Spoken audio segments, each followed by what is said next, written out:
Salut! M-am gândit să fac un canal de YouTube. Dacă îți place, dă un like, abonare, cânt o melodie de la Nicolae Guță.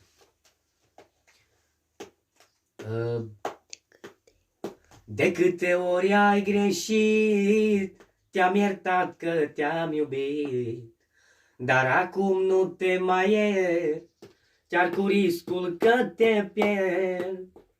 De câte ori ai greșit, te-am iertat că te-am iubit, dar acum nu te mai iert, chiar cu riscul că te pierd. Din vina ta am plâns, lacrimile s-au dus, vreau să te uit, iubire. Din vina ta oftez, nu vreau să te păstrez, rămâi o amintire. Din vina ta am plâns, lacrimile s-au dus, vreau să te uit, iubire. Din vina ta oftez, nu vreau să te păstrez, rămâi o amintire.